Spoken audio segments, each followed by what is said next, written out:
All right. Wonderful. Thank you so much, Ophira. Thank you for the invite, and thank you for the folks who are either joining live or who may watch this recording later. I wanted to just kind of start with a just a quick kind of overview of the workshop, the intention around this topic, what are my core values and how can they help me set goals and be happier, is for you to walk away with having identified your top 3 core values, reflecting on how you're honoring them at work and in life, and setting goals to make your work more value and purpose driven. We're also going to discuss how your core values inform your staff competencies as it's related to the PMP process. And I want this to be highly interactive. Considering this a working session. So in a moment, I will direct you to a worksheet where I want you all to be able to kind of engage with the core values activity and work through kind of what's bubbling up for you. Before we start, I wanted to invite everyone just to do a short guided meditation. It's a progressive relaxation meditation. I know that we're all experiencing pain and tension in our hearts and in our bodies at the moment, and I just wanted to give people a chance to release some of that, and I think particularly fitting as we're thinking about what really anchors us in terms of our values, our beliefs, our principles. So I wanted to just walk us through that. So and I invite folks to get into a comfortable position. In fact, I should have my feet on a little, kind of a little riser, but I'm actually going to take them and put them on the floor. So I invite you to put your feet on the floor, and if you feel comfortable doing so, closing your eyes or at least kind of looking, kind of looking down a little bit, trying to tune out a little bit of some of the visuals. So I'm actually going to invite you to not look at me and to avoid the screen for a moment. The first thing, we'll just take a deep breath and blow it out. You can feel that loosening up my shoulders. So with the progressive relaxation exercise, this is something that I'm a longtime yoga practitioner, and a number of my yoga teachers will guide us through typically at the end of class during a shavasana or kind of the deep relaxation phase of class. But you can practice this anywhere, anytime. So the first thing we're going to do, we're going to basically start at our feet and go up to our head. So the first thing is tightening your feet. So if you have them on the floor, kind of raising them up a little bit, kind of scrunching up your toes, and just kind of tensing up your calves, and then letting it go. Just kind of letting all that tension go. I'm gonna do it one more time. So squeeze in kind of everything sort of from your knees down, your lower part of your legs, your feet, and then let it out. The next thing we're doing is we're going to move up to kind of our upper thighs, pelvic region, middle part of our body, middle part of our torso, and just kind of squeeze that in. Squeeze it, squeeze it, squeeze it, and then let that go. It's a bit hard. I know you can't see me doing it because that part's out of view. So let's just do it one more time, kind of squeezing the middle part of our body, and squeeze it together, and then let that go. Now we're going to move into our stomach, where we often hold a lot of hidden tension. Sometimes that results in digestive problems, stomach aches, etc. So squeeze in your belly, contract those muscles, and then let it out. Let it out. We'll do that one more time. Hold in belly muscles, and then let that out. Next, we're going to move to the shoulders, kind of our upper arm, shoulder region here, and I invite you to squinch up and kind of tighten up your shoulders, bring them up to your ears, hold it, hold it, hold it. Also, you can tighten your fists at the same time, hold it, And then let that out. One more time, we're going to squeeze our shoulders, squeeze our fists, and we're going to let that out. Might help to do a little shoulder roll here, kind of backwards and forwards. And then lastly, this is a bit easier to do when you're laying down, like when I'm laying flat on the ground at the end of class, or sometimes I'll do the progressive relaxation before falling asleep. You can basically kind of, if you're laying down, kind of like tilt your neck up, like kind of pull your head off. It's a little bit difficult to mimic that in a seated position, but in this case, what I'm going to invite us to do is just, if you can, kind of tighten your neck muscles and then tighten your facial muscles. So you're going to just basically like you just tasted something really sour. So we're just going to kind of tighten, and I'm seeing my shoulders are trying to get in on the action too, but try to just kind of get this half, or this portion, we're going to just kind of tighten it up and then let that loose. And tighten. I'm intentionally not looking at a view of myself on the screen right now, because I'm sure I'm looking quite silly, as we all are. Once again, we're going to tighten up our facial muscles, our neck muscles, and so we'll do that together one more time. And then we're going to let that all out. So that is something that you can attempt on your own at any point. You can start from your head, take it all the way down to your feet if you wish. I like to kind of start from kind of feet and go all the way up, but whatever floats your boat, just a kind of a good way. One, to build awareness of the tension that we're holding, and also as a way, of course, to release that.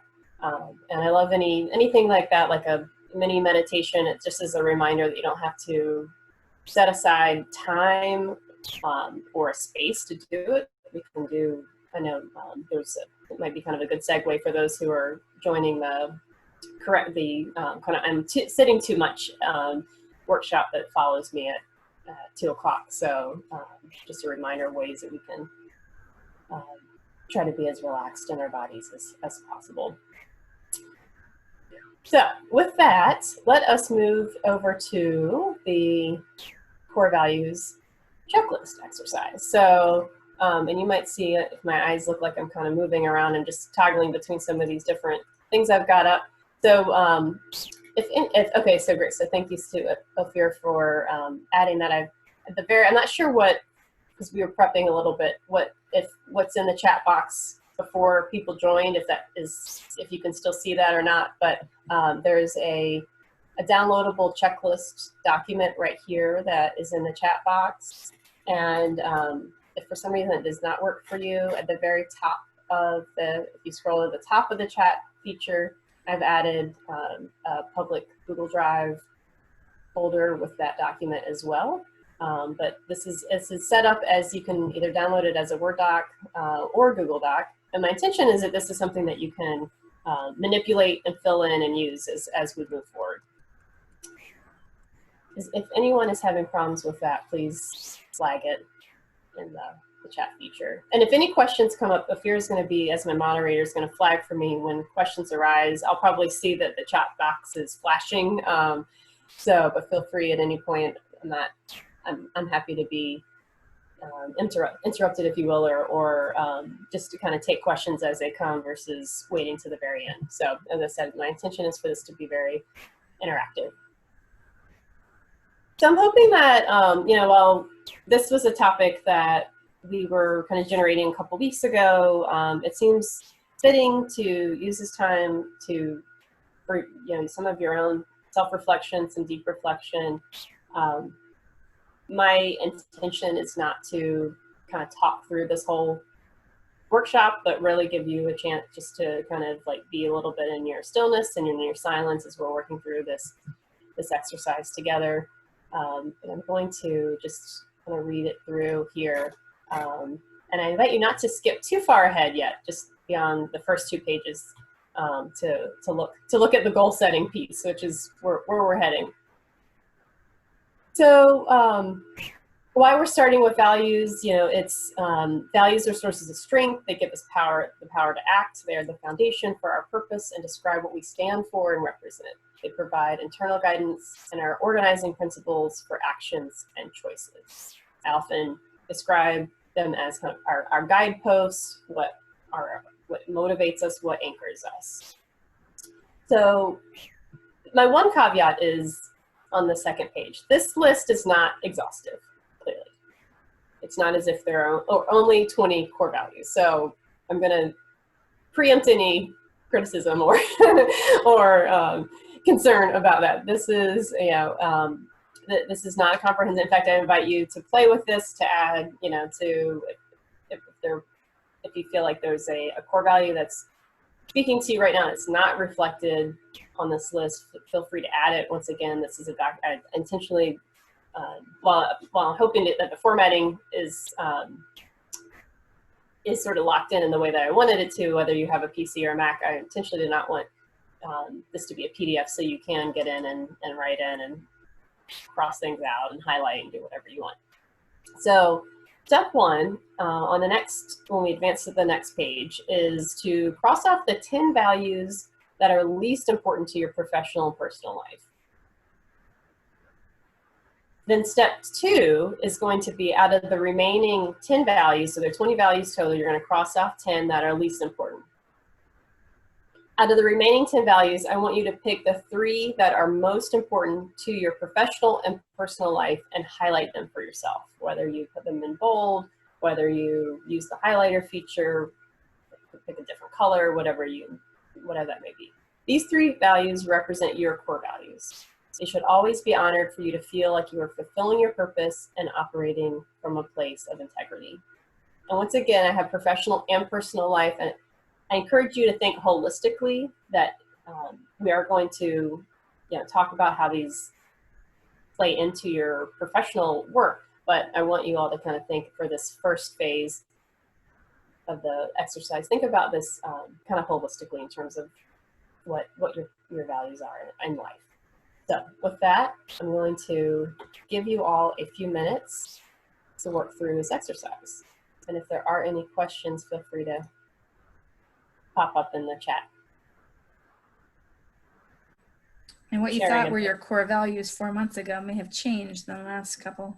Absolutely, absolutely. And I think that's, I encourage people to really think about right now. And also I want you to be able to save this to your computer and come back to it in 6 months, a year from now, 2 years from now, 5 years from now. See what has shifted, if anything. I imagine something probably will have shifted. I know a lot of individuals, when I'm encouraging people to go through this exercise, will say, if I had completed this 5 years ago, it would look quite different. So as we evolve and change, our our beliefs and principles that are anchoring us in that moment may shift. So I'm going to invite, I'd like to request to have one volunteer who would like to pipe in and share the 3 values that they selected and why those resonated for them. So if someone would like to unmute themselves, and if you want to show yourself on the video, you're welcome to do so. Otherwise, we can just do audio only. But I invite someone to chime in now. This is a small enough group. I don't think I necessarily have to you don't necessarily have to worry about raising hands or whatnot. So who'd like to share? Hi, I can go. Hi everyone, I'm Christina. As I was going through my core values, the 3 that resonated with me the most were family, respect, and security. And I picked these because, one, it was hard for me to really kind of combine professional and personal, because I really try to keep those 2 separate.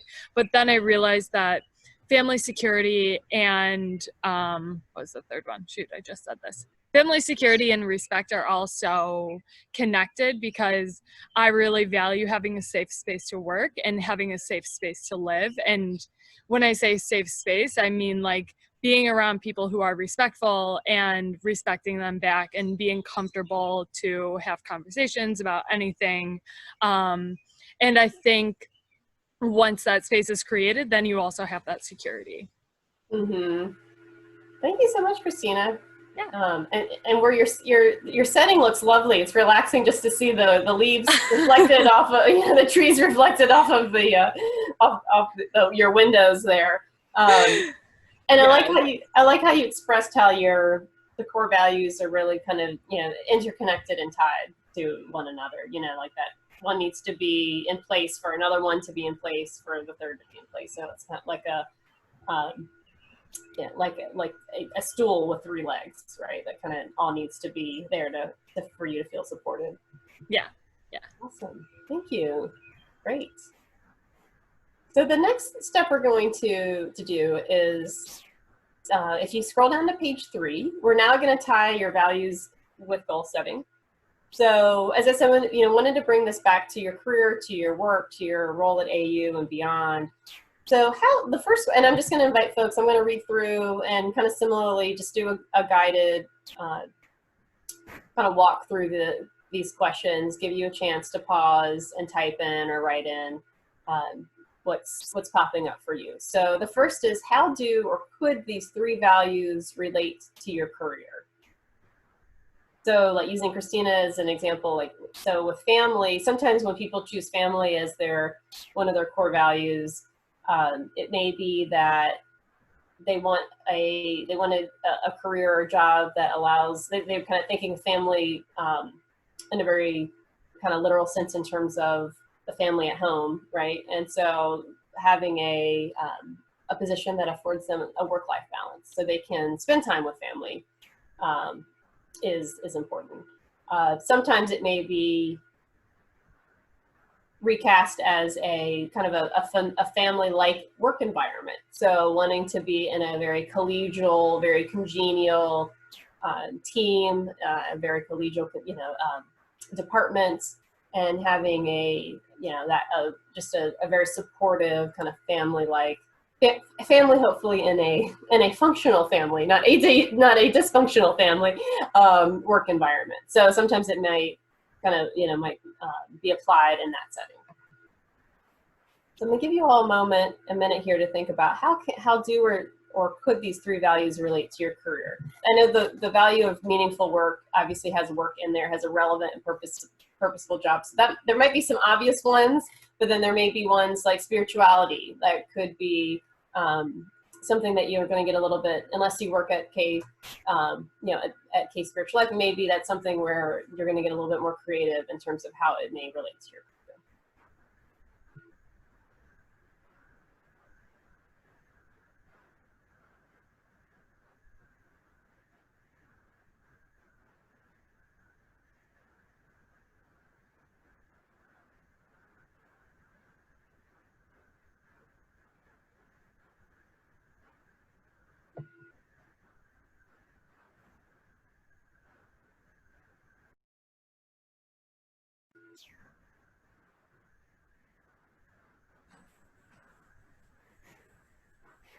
Thank you to Elmer's comment about that this is for that and that feedback in progress. That this is helpful, especially before PMP. You'll see there's a question that we're going to get to in a moment related to PMP. So thank you so much for that feedback, Elmer. I love hearing that, and especially since that is one of the challenges of these virtual experiences, is not knowing like what's landing, what's resonating, you know, what.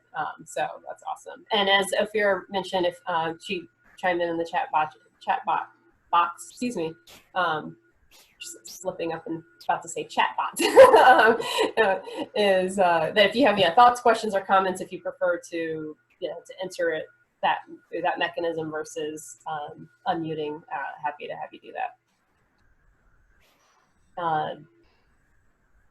Oh, great. And then yes, and then we'll circle back to that at the end again, a quick survey about the StaffCon 2020 experience. So the next question is, in what way is your career, excuse me, how is your career not currently aligned with those, excuse me, I jumped ahead. Pardon me. All right, so, okay, the first question, let me rewind for a moment. Okay, we just covered how could they relate to your career? The next question is, how is your career currently aligned with those 3 values? And then, since I already kind of preluded the next question, why don't we just go ahead and kind of answer these? I'll give you a moment to think about these kind of in tandem. And how is your career not currently aligned with those 3 values? Is something out of whack? Often when I'm working, individuals are coming to me because something is out of alignment. Perhaps that work-life balance is not being honored or fulfilled. Perhaps they're not feeling challenged. So maybe responsibility or contribution or even excellence is not being expressed in some way. Sometimes it's that the meaningful work is not there. They don't feel that their job is particularly purpose-driven or purposeful. So in what ways are your 3 values aligned or reflected in your job and career, and which ones are not?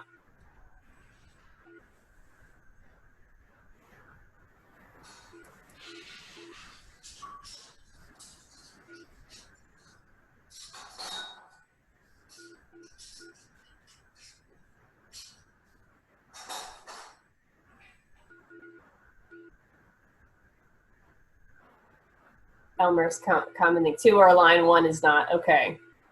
Thank you for sharing that.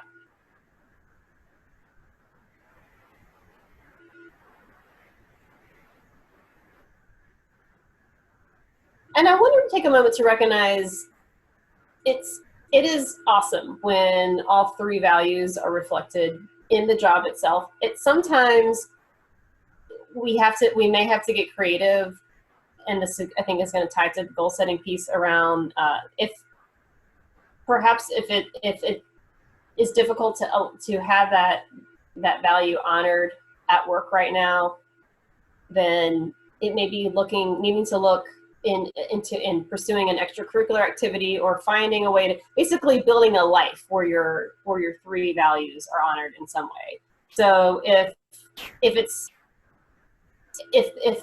your career choice, career path, or your role at AU, if it's limiting one of those values in some way, if there's a misalignment there, it might not necessarily be that an immediate tweak needs to happen in that, in terms of that role, but maybe thinking kind of more expansively and broadly about how you can honor those. So the next set of questions is looking at the PMP. So how do your 3 values inform your AU staff competencies related to performance management?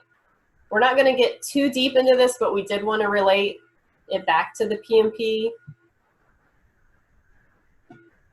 And I'm not necessarily expecting everyone to have those staff competencies in front of them, but I can just, I have them on my page, so I can just showcase some of the core competencies that are going to follow, that are intended to be represented by everyone at AU is the first is acting ethically and with integrity, following through on commitments, letting others know his or her or one's true, we don't use a gender binary, one's true intentions. The second being supporting a diverse and inclusive community. And then of course there's the breakdown of various core competencies related to frontline staff, mid-level staff, and upper level staff, with many of them, many of the themes being around serving customers or being customer focused, displaying creativity, building and supporting teams or supporting coworkers, thinking broadly, thinking creatively, collaborative leadership, making accurate judgments and decisions.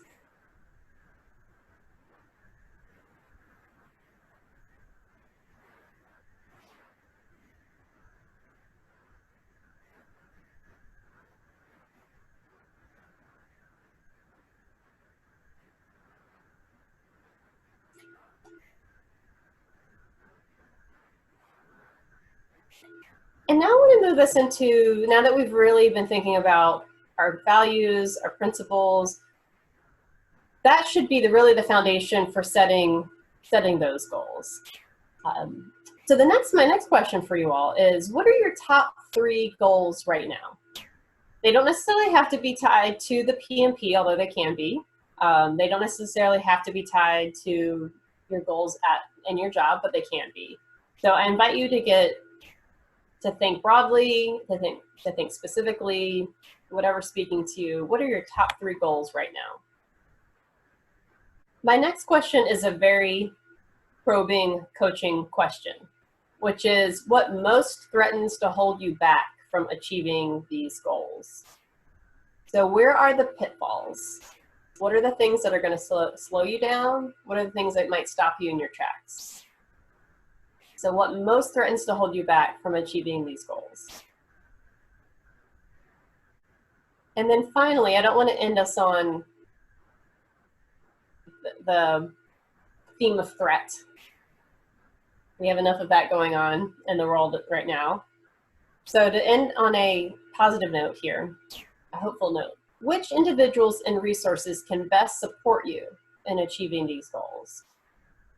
So in some cases, it might be, if it's something related to a goal in your, with work right now, if your role at AU, it could be your supervisor, but it might be it might be another coworker, especially given the theme of collaboration is such a key one as a staff competency. It could be a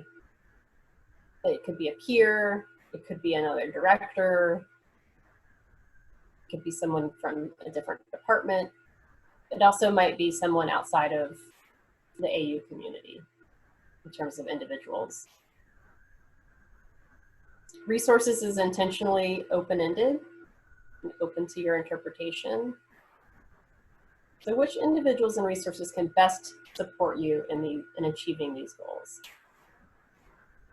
And I'd like to ask for another volunteer who would like to share what is popping up for you on this page. I know we went through a lot of questions, so you don't necessarily have to give us the full rundown, but if you wanted to share a takeaway or theme or one response that you wrote down, I invite you to either, oh, okay, Elmer's asking you the whole page. Yeah, not necessarily all questions. You certainly can if you'd like, but more, if you want to just share a few things either in the chat box or if anyone wants to unmute themselves, feel free to jump in.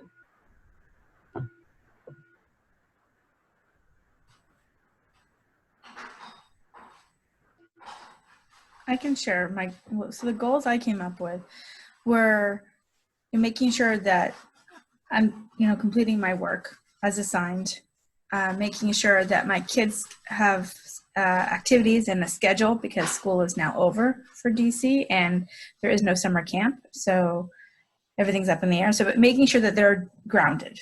So making sure I'm grounded at work, the kids are grounded at home with activities, and making sure that I'm personally grounded by checking in with myself and just giving myself a little bit of a break, both getting out of my house and making sure I go for a walk every day and cutting myself a little bit of slack. And I think I do that by having time to myself, which can be difficult in a house of 6 people. So going for walks is helpful, but also checking in with colleagues in chats and hearing what other people are going through. We're all going through the same thing and receiving the same emails and watching the news. And I feel like it's almost emotionally traumatic at the moment this week. And just so checking with other people and hearing, I'm not actually going through this by myself. There's a whole world of other people that are processing the same information as me. And I'm finding that's helpful to keep myself grounded. Yeah. Yeah, this is a time that is very difficult to be asked to stay away and, not to be able to, hug people, be in close quarters with people. And of course, in doing so can bring up a lot of questions around, is this going to, expose someone to a risk in terms of health? And, so it's yeah. very challenging, absolutely. But yes, I like the theme, yeah, that theme of groundedness. And as you said, you're making sure that you're grounded, taking time out for yourself so you can model that for the rest of your family. I saw a neighbor who has 2 kids. She's going for a walk by herself last night. And I was like, you heading out? You know, it's like, are you going out for an evening walk? She's like, yeah, I got to kind of take a break, go out for a walk, you know, and circulate a little bit. So, yeah. So Elmer's adding, wanted to verbalize what Elmer's adding to the chat box. So adventure, exploration, risks, excitement, fun. Great, Elmer, anything you wanted to add? Yeah, hi, good afternoon. Hi, Elmer. Thank you for running this. This is great. This is very helpful. I like lists.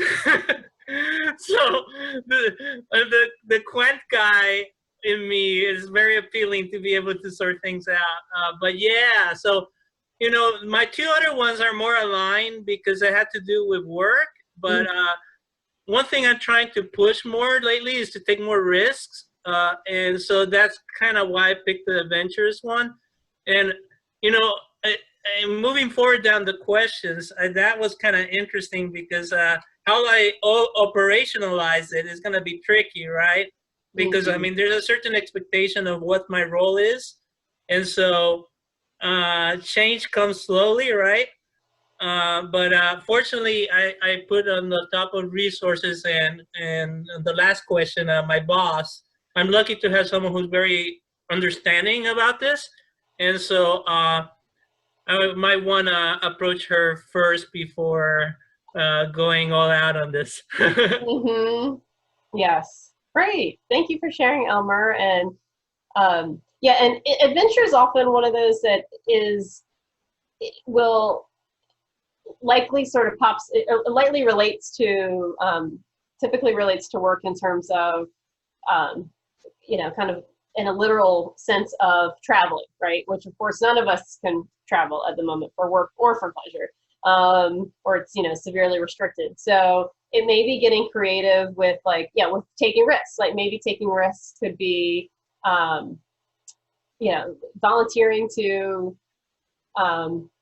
you know, to take on a project. You know, maybe it's sort of taking risks in a different way in terms of your leadership. Or, yeah, getting out of your comfort zone for a change. Yeah, like I don't like to run webinars.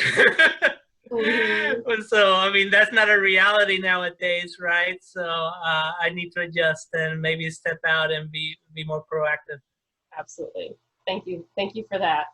And speaking of the webinar kind of format that we're all in, I know we are wrapping up on time and wanted to close out our session. Ophira has included we would love to have folks create give us some feedback on the survey, which is listed here. And there's also information about all what's coming up next. There's so many great things coming up in the next block. I have personally registered for the Radical Self-Care during the time of COVID-19, although any of those I wish I could attend all of them. And in terms of what resources or individuals can support you, I did want to make myself available as someone that you can add to the list. In my kind of official role at AU, our primary constituents are serving students and alumni in terms of one-on-one sessions. But our resources, I do wanted to, one, make, you know, we have an excellent COVID-19 sort of related list of resources that anyone can take advantage of. So, you know, that I do invite folks to, you know, especially related to like networking and networking in the time of COVID-19, because it's certainly a time that you can continue to build those relationships and make new ones as you are today. And then in my private career coaching hat, if you know, I can be helpful to anyone, I'm going to just type in, I offer free phone consultations. If anyone would want to chat offline and a bit more in detail, let me just stick that into the chat feature as well. So there it is. Oh, the hyperlink's not coming up on that, but oops, accidentally sent it to Ophira. let me try that one more time and see if I can get the see. I'm not sure how, when I thought it would just be, the hyperlink would come up, but I don't know if I have to hit the enter. Okay, well, now I'm just repeating myself. But in any case, you can copy and paste that. For some reason, the hyperlink wasn't coming up. Or feel free to email me. I'll stick my email in here as well, abest@american.edu. And awesome. Well, with that, I'm going to invite folks to get in touch with me separately, because I want to be mindful of time and give everyone a little bit of a refresh break before we're coming up to 2 o'clock. So thank you all so much, and look forward to being in touch. Thank you, everybody, for joining us. And I listed the survey. If you could please give us your feedback, we'd appreciate it. Shout out to Staff Council. And we have an election coming up. I'm giving you a link to learn more about us, as well as all the events happening this afternoon as part of, for StaffCon, as part of Staff Appreciation Week. Thank you so much for joining. Thanks, everyone. Take good care.